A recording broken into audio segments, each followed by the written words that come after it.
박지현의 경제노트입니다. 지금 부동산 시장은 대혼란기고 혼동기인 것 같습니다. 정부는 세금으로 부동산을 잡으려고 하고 시장은 또 반대로 매물 부족으로 가격도 많이 오르고 또 전세 가격도 좀 크게 오르고 있습니다. 그래서 지금 이럴 때 어떻게 대응을 해야 되는지 굉장히 난감한 입장인데, 그래서 오늘 고종환 한국자산 원장과 함께 6.17 부동산 이후에 어떤 새로운 대책이 나오고 거기에 대해서 수요자들이 어떻게 대응을 해야 되는지에 대해서 한번 알아보도록 하겠습니다.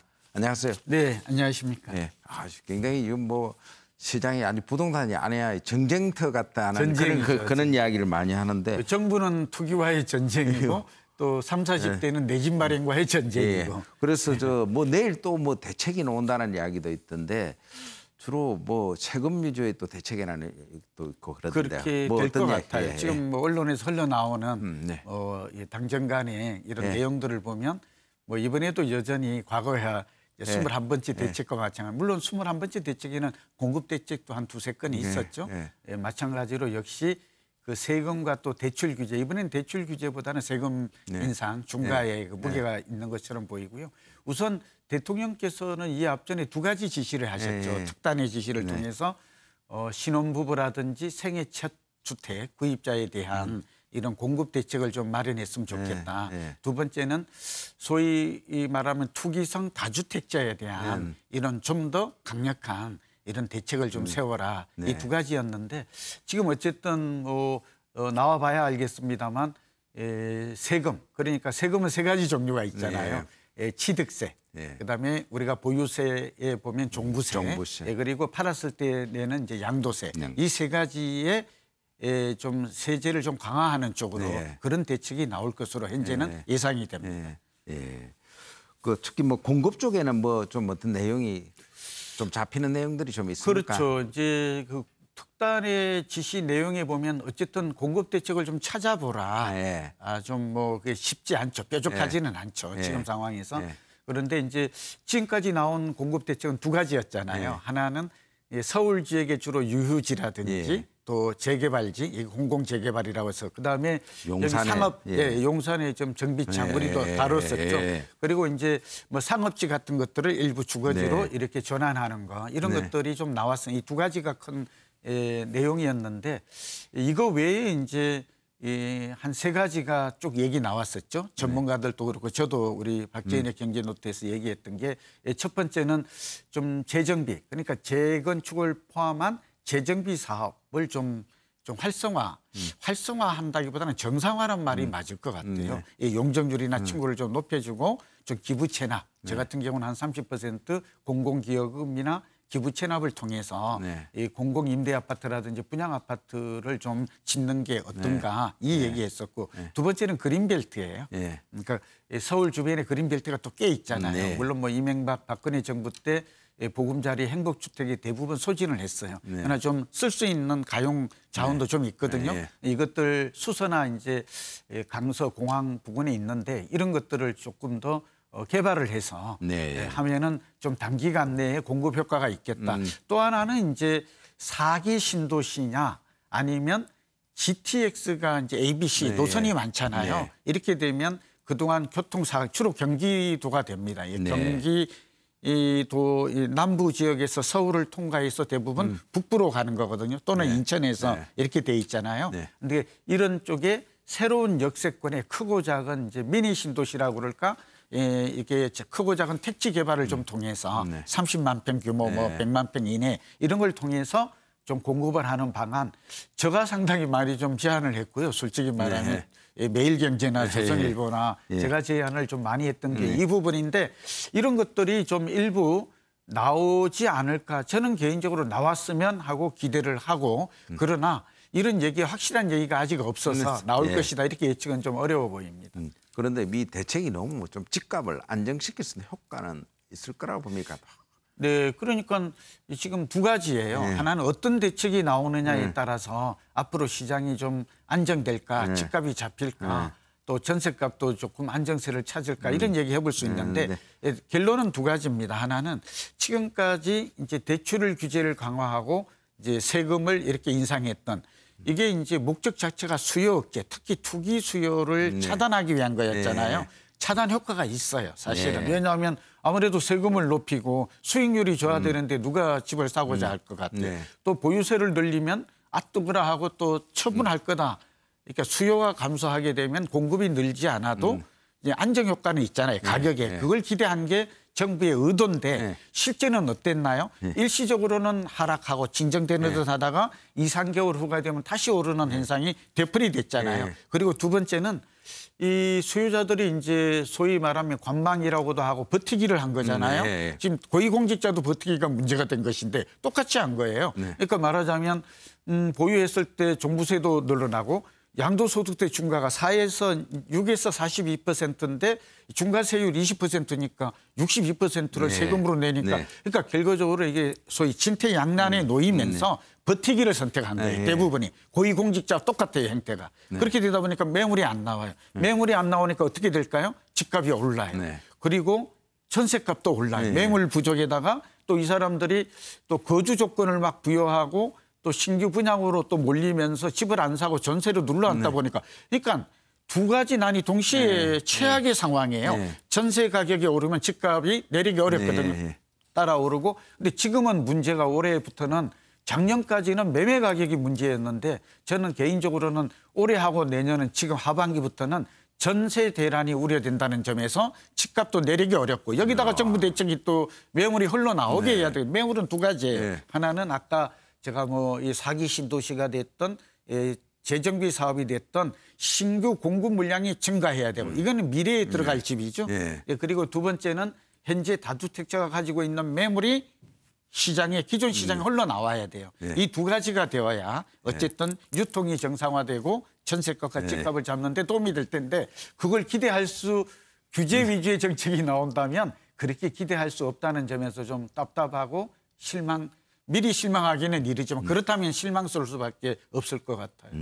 아까 뭐 말씀하셨는데 그 고위공직자들 막 지금 뭐 매물 내놓으라고 그렇게 하는데 좀 그런 것도 시장에 뭐 큰 영향은 아니지만 분위기나 이런 이제 다주택자들한테 영향은 좀 주겠죠. 그렇죠. 지금 좋은 말씀하셨는데 분위기 그게 결국 심리인 거거든요. 굉장한 영향을 주죠.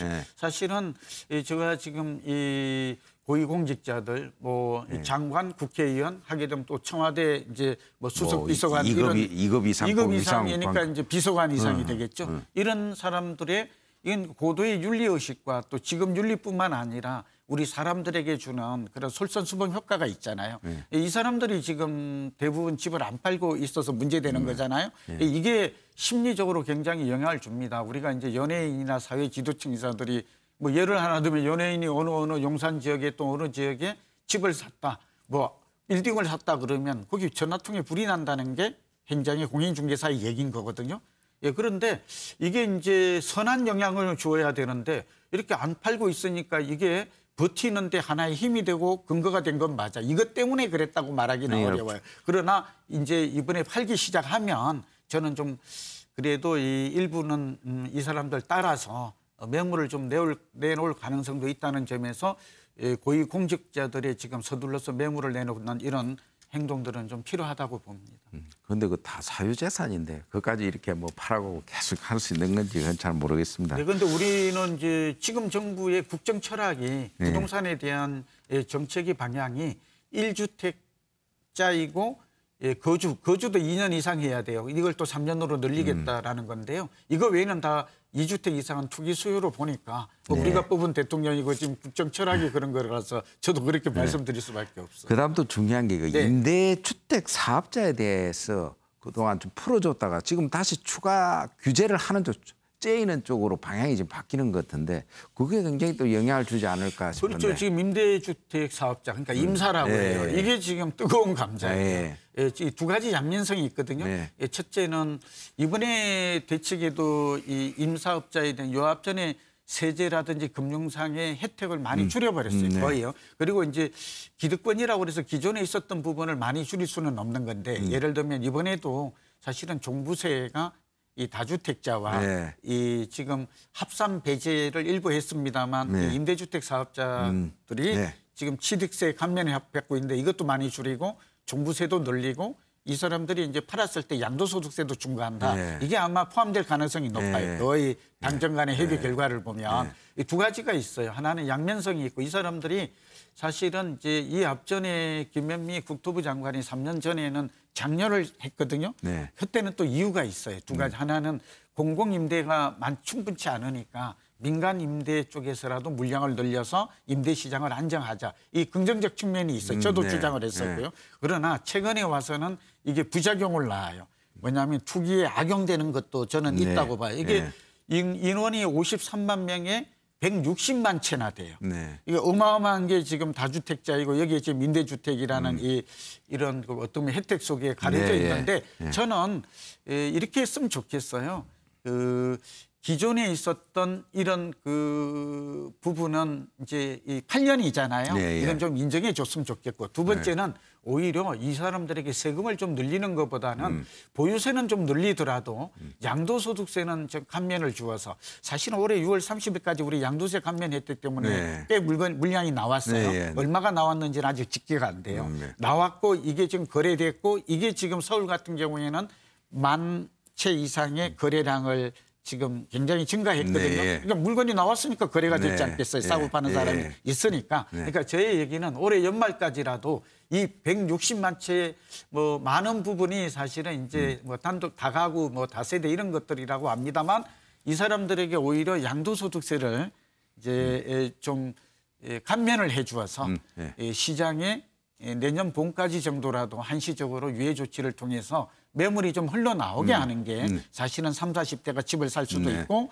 또 물량이 유통이 정상화되고 전세난 해소에도 좀 도움이 되지 않을까. 그러니까 역발상하라. 이 정책의 패러다임을 오히려 좀 바꾸는 정책이 네. 나오고 그런 정책이 시장에는 훨씬 더 안정 효과가 클 것으로 보고 있습니다. 예. 그 마지막으로 늘 뭐 고원장께서 이제 내년에 뭐 서울 지역에 뭐 입주 이제 절벽이 올 거다 그런 이야기를 많이 했는데 그러면 이 실수요자들 또 그리고 아까 전세를 구하려고 하는 사람들 이런 분들 어떻게 지금 대응을 해야 될지 이게 참 아까도 난감하고 참 어려울 것 그러니까 같아요. 난감이죠. 이제 지금 뭐 전세값도 그러고 이거 참 어떻게 이걸 해야 되는 제가 거예요? 지금 우려하는 거는 그래서 이제 우선 정책이니까 우리 박정희 경제노트 뭐 여러 공직자들이나 많은 지식인들이 보고 있고 저도 그런 얘기를 많이 듣습니다만 우선 제가 볼 때는 정책의 패러다임 그러니까 포커스를 좀 바꿨으면 좋겠어요. 지금 이 얘기와 관련 이게 바뀌지 않으면 답이 없어요. 그러니까 공급이 늘어나지 않는데 어떻게 답이 있겠어요. 그러니까 먼저 투기 수요 억제 정책을 펴고 있잖아요. 투기와의 전쟁이라고 이렇게 선포를 하고 이 전쟁에서 소위 실수요자의 주거 안정, 서민 주거 복지 이렇게 정책의 방향을 틀면 규제 위주의 정책이 나올 수가 없어요. 왜냐하면 지금 질문하신 대로 그리고 이제 두 번째 우리 실수요자가 할 수 있는 거는 두 가지 방안밖에 없어요. 하나는 첫째 방안은 무주택을 유지하면서 소위 앞으로 이제 상기 신도시가 최대 희망이라고 그랬잖아요. 상기 신도시에서 나오는 거는 이제 서울에 아까 말씀드린 대로 유유제나 이게 한 7만 가구가 된대. 근데 이것도 나올지 안 나올지가 사실은 좀 확실치가 않아요. 그러니까 민간에서의 협조가 필요한 것이죠. 네, 강제로 뭐 땅을 뺏을 수도 없는 것이고. 이제 두 번째는 상기 신도시가 그나마 내년에 30만 가구 중에 18만 가구가 분양이 돼요. 12만 가구 정도는 임대가 될 것으로 보이거든요. 어쨌든 내년에 선분양을 하게 되고 후내년부터 이제 순차적 분양에 들어가는데 통장을 가지고 유지하고 무주택 유지하고 청약 가점을 쌓고 또 여기에 기회가 있으면 적극적으로 청약하는 거. 그 그게 말고는 이제 방법. 가장 좋은 방법이고 두 번째는 두 가지 방법이 있는데요. 하나는 이제 다세대나 빌라라고 하는 거 있죠. 연립. 이걸 사는 방법이 하나 있어요. 아파트가 규제가 많으니까. 아파트는 너무 많이 올라고 우선 돈도 없고 대출을 안 해줘요. 대출이 안 돼요. 안 사고 싶은 게 아니라 살 수가 없어요. 돈도 없고 지금 대출도 안 해주는데 어떻게 집을 사라고 그러면 그게 그렇게 됐죠. 그림 속에 떡이 되는 거죠. 그러니까 그거는 어렵고 그나마 직주 근접 지역에 아직 안 오른 게 그런 게 있어요. 그러나 이거는 주의를 해야 돼요. 유주택자가 돼서 청약할 수 있는 실질적인 자격을 지금 잃는 것과 같아요. 그러니까 이건 굉장히 주의를 좀 해야 되고 그러나 다만 한남 뉴타운이라든지 또 뭐 저는 뭐 압구정 주변의 일부라든지 또 개포나 대치동 일부 지역의 그런 쪽은 괜찮아요. 왜냐하면 아파트와 이 갭 차이가 상당히 벌어져 있고 이것도 결국은 이제 재건축이 되고 나면 새 아파트 가격이 오르면 아무리 열등제와인 이러한 빌라나 다세대 연립주택도 오를 여지는 있는 것이죠. 근데 이 부분이 이제 하나를 좀 생각해 볼 수가 있을 것 같아요. 예, 저는 어쨌든 지금 집을 사거나 저의 생각은 기다렸다가 상기 신도시를 노려보는 게 어쨌든 정부가 이제 교통대책도 수립했기 때문에 보다 좀 더 확실하고 또 장기 주거를 뭐 하남 교산이나 남양주 완습 같은 경우에는 9호선도 연결된다고 최근에 보면 5호선 위에서 교통대책이 많이 가봐야 알겠지만 발표되고 있거든요. 그래서 5개 신도시 하남 교산, 남양주 왕수, 고양 창릉, 부천 대자 그리고 인천 계양 이런 지역들은 받기만 하면 분양가 규제가 있어서 제가 볼 때는 2, 3억에서 3, 4억 정도 시세 차익도 없고 또 장기적인 주거 안정을 얻게 하는데도 상당히 효과적인 방법이 아닌가. 저는 현재로서는 좀 답답하고 좀 속 시원한 답변은 아닌데 그렇게밖에 말할 수가 없을 것 같습니다. 오늘 뭐 좋은 말씀 감사합니다. 네, 고맙습니다. 네, 지금까지 고정환 원장과 함께 6.17 후속 부동산 대책 내용이 어떤 내용이 담길 것인지 또 그 대책이 어떤 파장을 줄 건지 또 수요자들은 어떻게 대응을 해야 되는지 그에 대해서 알아봤습니다. 박재현의 경제노트였습니다.